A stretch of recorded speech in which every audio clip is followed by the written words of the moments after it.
Chapter 59 to 60. "You have no sincerity at all, Mr. Magus Killer," Shirou said, his tone cold. Faced with the pressure of life and death on the first night, it seemed that Shirou had been forced to tap into a new level of courage. He felt that his courage had grown a lot. In the past, when he stood on stage and spoke, he would be so nervous that he couldn't speak properly. But now that Kiritsugu had a gun aimed at his head, his heart rate had only accelerated a little, and he could still speak cohesively. It could be said that people's potential is only brought out under pressure. "You're not so different, are you? This won't work. I certainly can't trust you, and you certainly can't trust me. But we're in this together. I can't escape Assassin's pursuit, and you can't hide from Tokiomi's pursuit. It's mutually destructive," Shirou said, his voice low. "How about a Geis?"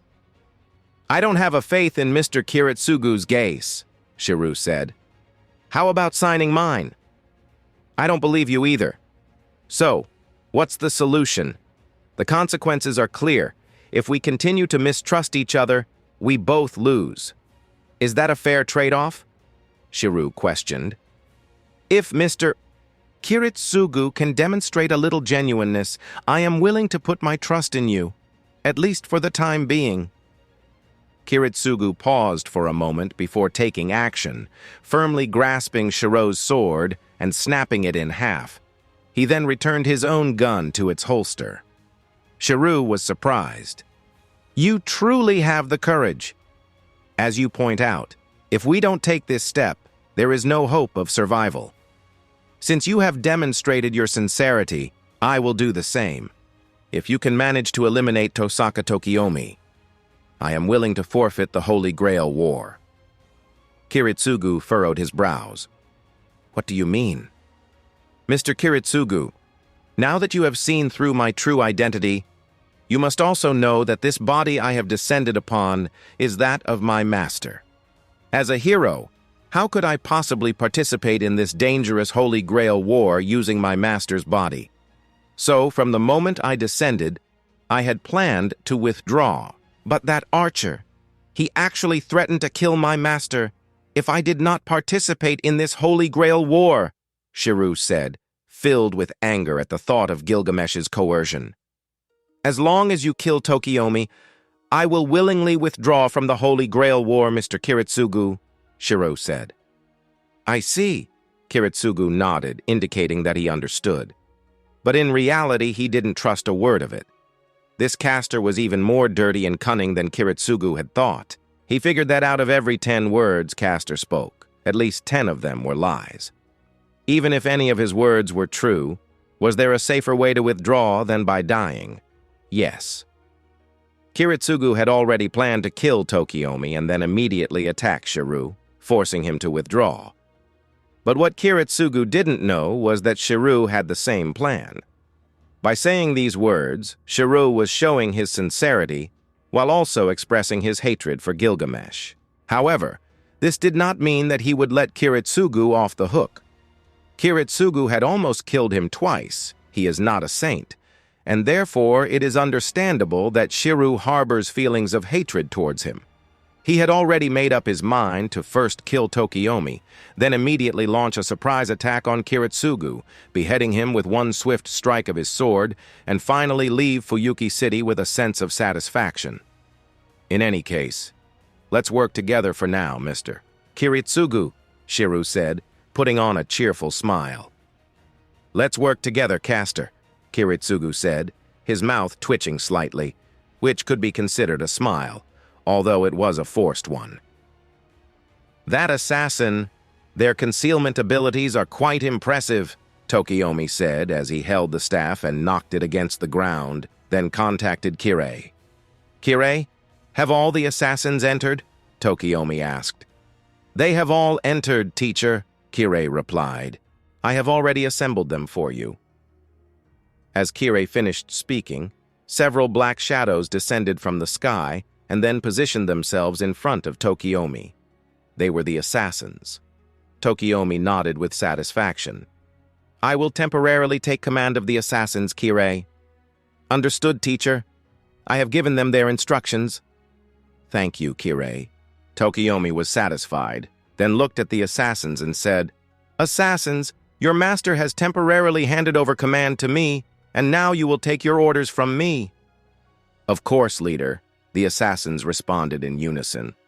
Some of the younger members couldn't help but laugh, indicating that they were confident in their abilities, which pleased Tokiomi. Now it was time to set out and hunt for the Magus Killer and Lord El Malloy. "Some of you go ahead and secure the exits. The rest of you, search for Kiritsugu and Lord El Malloy." Tokiomi gave the orders, and the assassins dispersed to follow them. Shirou and Kiritsugu were ready to launch their attack on their enemies. "I haven't been able to get an exact count, but I believe the number of assassins is over 30. Shirou shared his intelligence with Kiritsugu. "I see.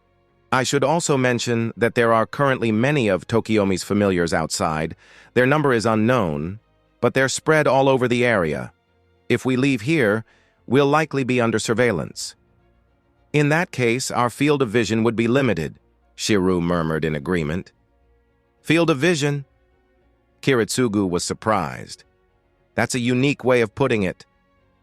Do you still have the surveillance drone, the one you used to keep an eye on me before?" Shirou asked Kiritsugu. "I'm afraid not," Kiritsugu replied, gesturing to the materials in the mortuary. "But for creating familiars, isn't everything we need here?" "Unfortunately, as a straight-laced hero, necromancy is not something I am familiar with." Shirou understood Kiritsugu's words and responded directly. "That's truly unfortunate." Kiritsugu shook his head, but he couldn't help but feel a sense of relief. If it were Artoria, not only would she have refused to participate, the mere mention of using the dead as familiars would have been repugnant to her. But Castor didn't have that same aversion, and he quickly understood Kiritsugu's meaning. It was almost as comfortable as when he was working with his assistant, Maya. He had a fondness for Shirou, but he also knew that the more he liked something, the more dangerous it was for the world.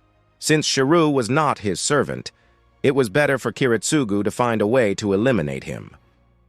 So, based on the information provided by both of us, it appears that Tokiomi Tosaka now has both familiars and over 30 assassin-class servants as detection measures, Kiritsugu said.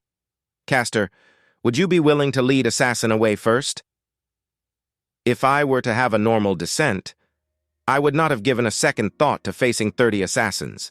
But since I have descended into my master's body, I cannot retreat without ensuring my master's safety. Kiritsugu, are you trying to scheme against me? Aside from this, do you have any other tricks up your sleeve?" Kiritsugu inquired. "I wouldn't exactly call it a trick, but we can change our positions. You can go and draw Assassin's attention while I take care of Tokiomi," Shirou suggested. "I trust your character, and I know you would not sneak attack or scheme against me. But I don't have a reliable servant, so I can't attract Assassin," Kiritsugu said. "So, is there nothing left to discuss?" "Not necessarily," Kiritsugu replied, pulling out a box of formalin. "I understand your concern about Assassin being able to track your scent and prevent your escape. However, if you draw Assassin's attention and then use your skills to mask your servant's aura, spraying some formalin should completely obscure your scent. This strong smell will make it impossible for Assassin to track you." "Oh, is there a method like that?" Shirou took the box of formalin and eyed Kiritsugu suspiciously. "But how can I trust that you're not deceiving me? I don't trust you at all, and I know you feel the same way about me. Moreover, I know what kind of person you are, Kiritsugu." "I have no doubt about your ability to gather information," Kiritsugu acknowledged. "In fact, I believe you possess a noble phantasm or skill that allows you to see through people's true names and abilities. After all, you were able to uncover Lancer's true name and Assassin's hiding location on the first night. However, our options are now limited. We can either wait here and let them find us, which would lead to certain death, or I can still use my command seals to summon King Arthur, which would give me a chance at survival. But unfortunately, you, Castor, won't be so lucky." I understand your point, Kiritsugu, Shirou replied. But let me remind you that neither of us stands a chance of survival. Archer's true name is Gilgamesh, and he possesses the noble phantasm Gate of Babylon. It contains the original versions of all noble phantasms, including the original sword of King Arthur. He can easily defeat King Arthur head-on. So when you talk about a chance at survival, Kiritsugu, don't delude yourself. We're both like grasshoppers on a rope, with no hope of escaping. How can I be sure what you're saying is true? Kiritsugu questioned, with a hint of suspicion in his voice. I assure you, Kiritsugu, Shirou said, with a hint of seriousness in his voice. I would never joke about something as important as this, especially when it concerns the life of my master. Same here, Kiritsugu replied with an understanding nod. That's what I wanted to express to you as well. Shirou studied Kiritsugu intently, then nodded in agreement. Okay, I trust you. I know you wouldn't take something as serious as your own life lightly, especially when you're so close to achieving your idea of justice. Kiritsugu's eyes narrowed as he thought to himself, he can see right through me. I'll do my best to lead Tokiomi in the opposite direction, Kiritsugu said. I still have 5 flares that I can use to signal my location. Starting with the first one, I'll throw one every 30 seconds. That means, caster, you must eliminate assassin before I run out of flares. Otherwise, I won't be able to signal my location and I'll be killed by Tokiomi. Kiritsugu paused for a moment before continuing. And, of course, I trust that you, caster, also would not take the life of your master lightly. Once Tokiomi Tosaka kills me, you would be next. And in dealing with you, Tokiomi would undoubtedly call upon Gilgamesh. Of course, I am a hero, and my master's life is my first priority, Shirou said firmly. After considering their options, Kiritsugu and Shirou, both determined to protect their life, began to take action. Shirou grabbed the formalin box and dashed out of the mortuary. As he ran, he merged with his Saint Graph, revealing his location. He headed towards the area where the fire burned brightest, the ruins were most extensive, and the smoke was thickest. Due to Assassin's presence concealment, Shirou was unable to sense his opponent's presence. However, for reasons unknown to Shirou, he was highly sensitive to sight.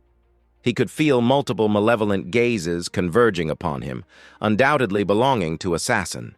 He quickly darted into the ruins he had scouted out earlier and used familiar cover to shield himself from prying eyes. Once he was safely concealed, he promptly ended the fusion of his Saint Graph and hurled the formalin box he was holding into a distant fire. Bang! The box exploded in a fiery blast, sending plumes of flame soaring into the sky. The pungent scent of formalin mixed with the acrid odor of burnt earth, saturating the air and making it hard for him to breathe. Shirou sought refuge in the underground cave ruins, holding his breath as he peered out through a small gap between the broken bricks and tiles of the surrounding buildings.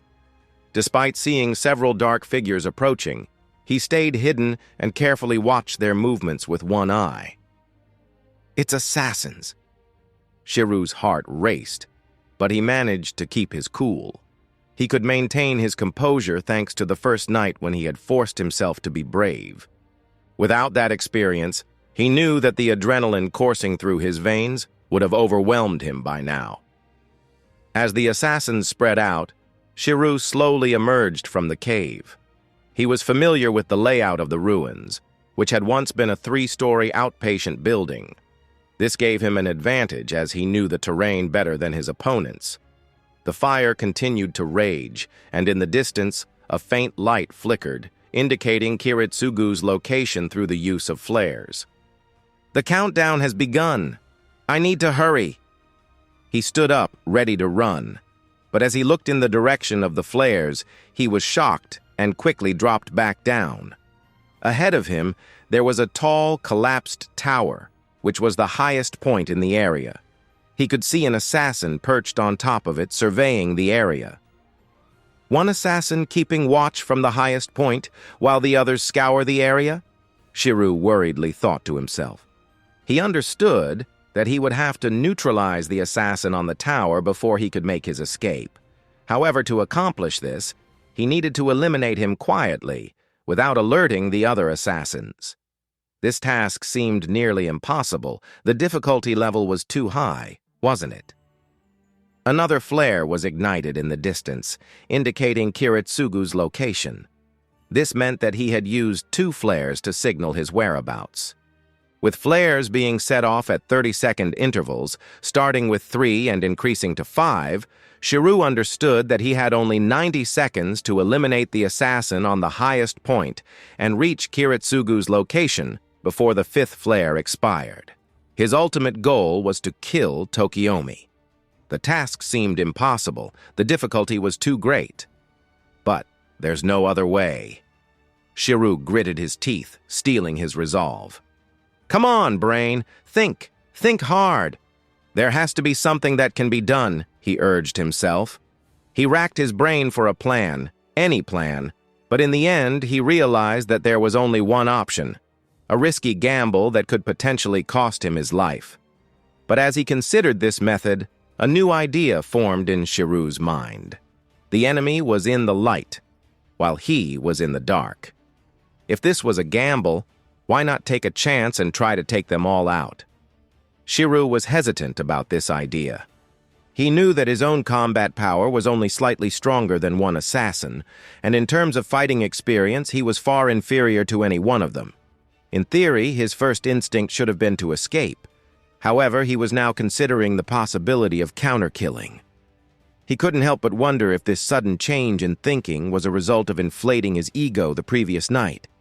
He shook his head, trying to clear his mind. He knew that this was a risky move, but he felt that he could at least give it a try. According to his calculations, the probability of success was about the same as the probability of escape, so why not take a chance? He knew that it was a gamble, but he was willing to risk it all for a chance at survival. He quickly estimated his current magical energy. After a bit of rest and fusion with the Saint Graph, he felt that he still had enough energy to use unlimited blade works one more time. Shirou knew that fighting head-on with the assassins would undoubtedly lead to his death. However, he had a plan. He would use his noble phantasm, unlimited blade works, to trap the assassins within the reality marble.